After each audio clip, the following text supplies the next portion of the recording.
વડોદરા મહાનગરપાલિકા ખાતે યોજાયેલી રિવ્યુ બેઠકમાં બેંગ્લોરથી સિકોન કંપની દ્વારા હાડ્રાસ મોડલ પર પ્રેઝન્ટેશન મ્યુનિસિપલ કમિશનરને સોંપવામાં આવ્યું હતું.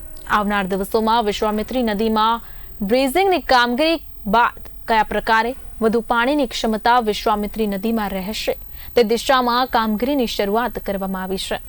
આજવા ડેમથી પાણી ડાયવર્ટ કરવા માટેની પંપ થકીની કામગીરીની શરૂઆત થઈ ચૂકી છે. વડોદરા મ્યુનિસિપલ કમિશનર આવનારા દિવસોમાં કોઈ પ્રકારની પૂર જેવી પરિસ્થિતિમાં પણ લોકોને કોઈ તકલીફ ન થાય તે માટે પગલાં લેવામાં આવે તેવા સંકેત દેખાઈ રહ્યા છે.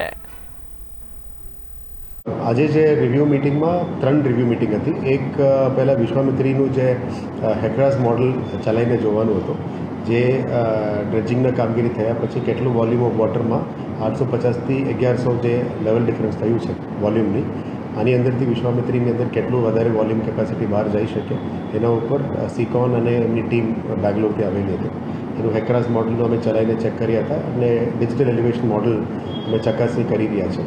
એટલે આવનારા દિવસોમાં માનનીય નવલાવાલા કમિટી સાહેબની સમક્ષ પણ અમે રજૂ કરીશું અને હેડ્રાસ મોડલના આધારે 3 સિમ્યુલેશન્સ છે. એટલે હાલની પરિસ્થિતિમાં કેટલું વોલ્યુમ ઓફ વોટર અમે કેરી કરી શકાય વિશ્વામિત્રી નદીમાં, પછી કંઈ અનવોન્ટેડ ડિઝાસ્ટર આવે ત્યારે શું પરિસ્થિતિ રહેશે અને શું કામગીરી કરવાનું રહેશે, એમાં કયા રિવરની કયા એરિયાને અત્યારે વાઇડ કર્યું છે.